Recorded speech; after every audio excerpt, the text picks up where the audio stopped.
Hey guys, welcome back to JR14. As you saw in my last video, I did an unboxing video of my new AWE track exhaust for the MK7 GTI platform.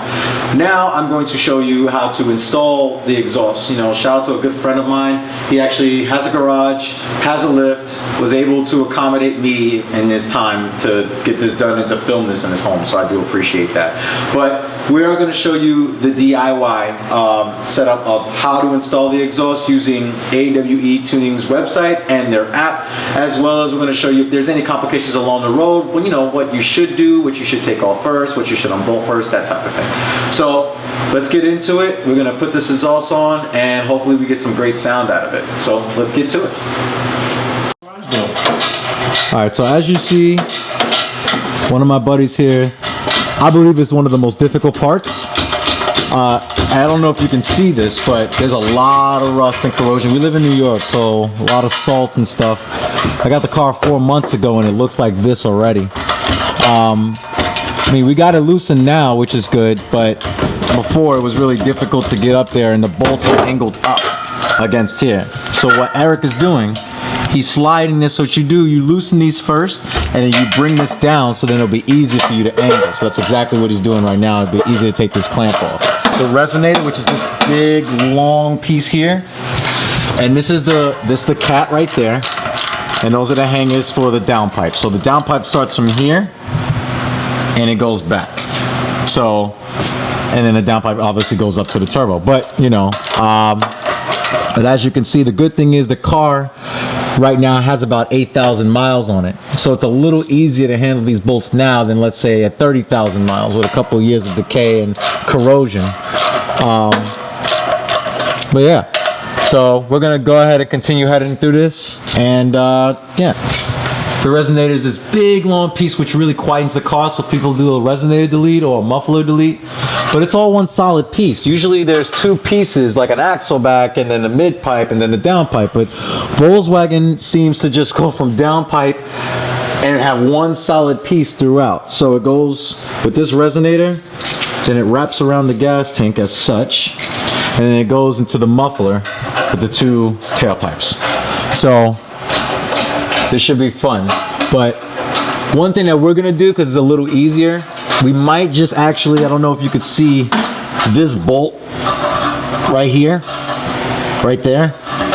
You can, and it's attached to the hanger, so you can actually drop the whole thing down and take the hangers off that way, and then bolt and put the new hangers on the new exhaust and bolt it back up to the frame. So that's an option too. They're both on both sides here.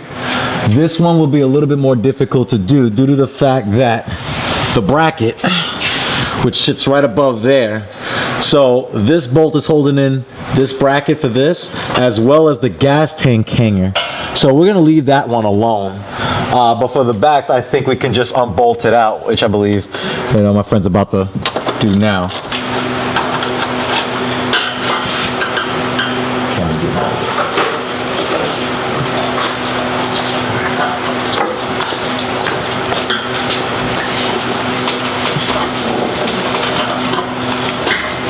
Hey, there we go.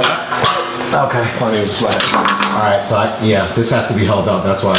Alright, you can start it here. It's off. Alright. Push my face. Tilt one side down. There we go. Okay. Alright, so just lay it down flat on the ground. So we just took the whole bracket off. We're gonna remove the hangers separately off while the exhaust is off the vehicle, transfer it onto the new one, and then I will change it out. But as you can see, this thing is definitely heavy. 2.5-inch piping all the way down. That is a huge resonator. Wow, that is massive for like such a 4-cylinder. Probably it's gonna make a lot of noise. Do stage 2 or stage 2 plus with a bigger turbo and everything like that.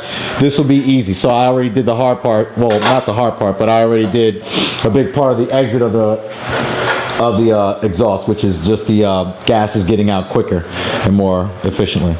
And here is the tips and the brackets. So let's get back into it.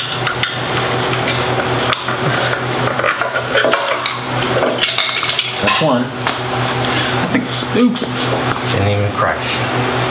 Just got dirty. Sure. Yeah, go ahead. You can take it now. It's up there, you don't pull it. You don't pull it. Too long. I wonder. So it's gonna sit up like. Oh, okay.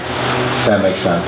Okay, because I was just like, why is it touching the cross member? But once it's up there. You gotta put the other pipe in. Yeah. Alright, next. Let me just make sure. So. Alright, so. No, cool. I'm just saying if I was ever underneath the car and wanted to take it off, you can actually get to it. It's not hard to get to. Well, as you can see, it's fully installed. Starting back from the stock cat, use the adapter. Everything's clamped down. One thing to note, the muffler is up here. And the two tips. One thing to note, when you're installing the exhaust, it's not gonna look like it's being installed correctly.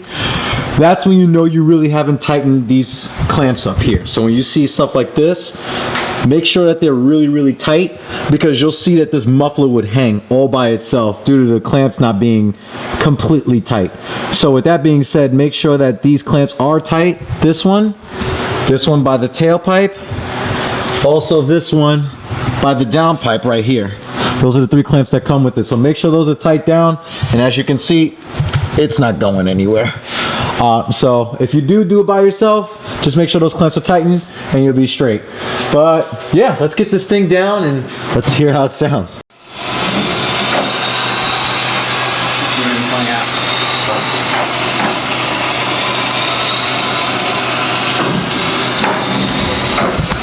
Straight out. All right,